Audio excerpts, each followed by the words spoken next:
There's something no one really prepares you for about getting older.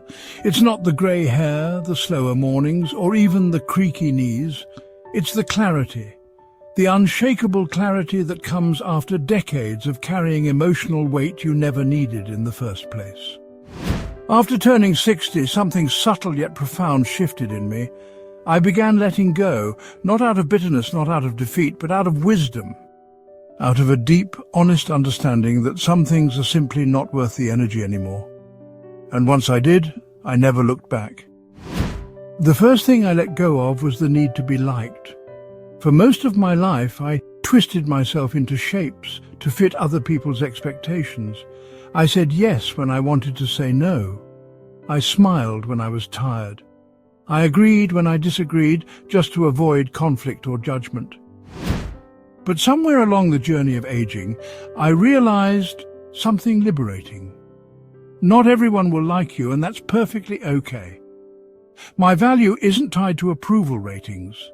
The freedom that comes with saying, "This is who I am, and I'm at peace with it," is priceless. The people meant for you will stay. The rest will fall away, and they should. Next, I let go of chasing closure.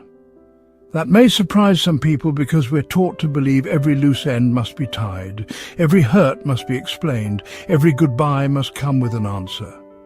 But life doesn't always offer that. Some people leave without explanation, some wounds never come with an apology. And you know what? That's life. Closure is something I learned to give myself.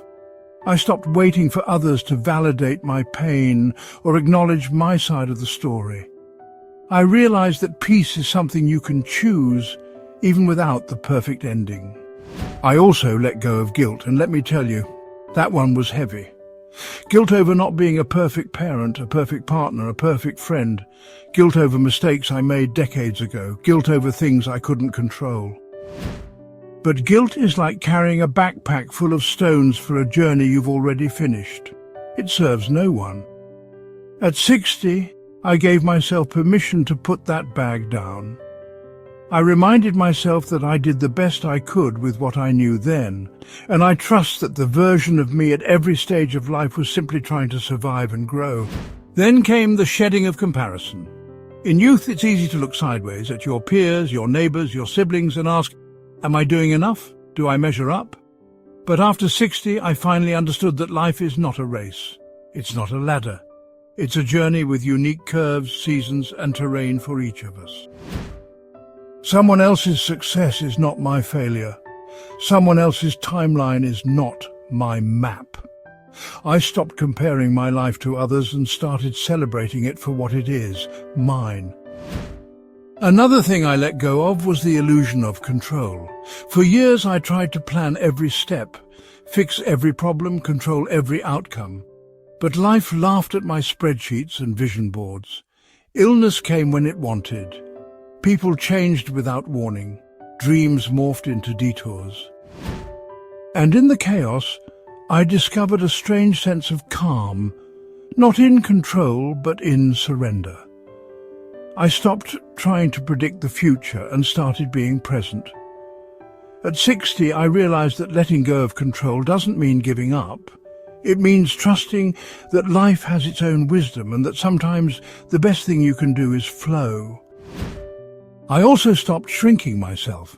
I let go of the habit of making myself smaller so others could feel comfortable.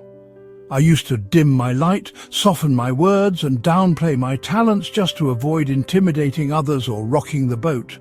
But now, I stand tall.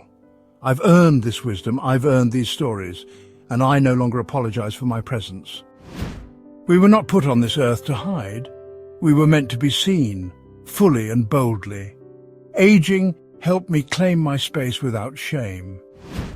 Toxic relationships? I let them go too. In my earlier years, I tolerated disrespect in the name of loyalty. I stayed in relationships that drained me, hoping things would change, hoping they would see my worth. But after 60, my tolerance for emotional chaos vanished. I don't argue with people who twist my words. I don't beg anyone to understand me. I choose peace over proximity now. I love from afar when I have to. I honor my well-being as sacred, and I never apologize for protecting my energy. I also let go of the pressure to do it all. We live in a world that glorifies busyness, checking boxes, chasing goals, always producing. But at this stage, I've come to value presence over productivity. A slow morning with coffee means more to me than a packed calendar. A genuine conversation outweighs a long to-do list. I've learned that the things that truly matter in life are rarely urgent, but they are always important. So I make space for those things now without guilt. And perhaps most importantly, I let go of the fear of aging. When I was younger, I saw aging as a slow disappearance, a fading from relevance, beauty and purpose. But now, I see it differently. Aging is not a loss. It's a refinement. I am not disappearing, I am distilling. I've traded youth's energy for insight. I've replaced noise with depth. Every wrinkle on my face is a line from the poem of my life, and I wear it with pride. Aging is not a curse, it's a gift, wrapped in truth and time. So yes, I've let go of many things after 60, approval, control, guilt, comparison, toxic ties, and the illusion of time being infinite. And in letting go, I found something richer, peace. Peace in who I am, peace in where I've been, and peace in whatever time remains. If you're watching this and you're not 60 yet, take this as a gentle invitation. You don't have to wait as long as I did. Let go now. Lighten your load. Your soul will thank you. And if you're already past 60, you know what I mean when I say, we didn't lose anything by letting go. We gained everything. So if you've reached a point in life where you're starting to question what's really worth holding on to, I'll tell you this, from one traveler to another, there is power in release. There is peace in not chasing what no longer feels right. The older we get, the clearer we see that the real treasures aren't things we collect, but the burdens we finally lay down. And if you're still carrying the weight of old expectations, relationships, regrets, just know you have permission to let them go. Not with anger, not with regret, but with love for the person you're still becoming. Life after 60 isn't the end of the story. It's the part where the story finally gets honest. Thank you for sharing this quiet space with me today.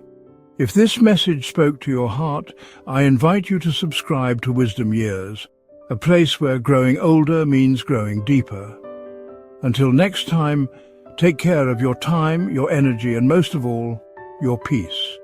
You've earned it.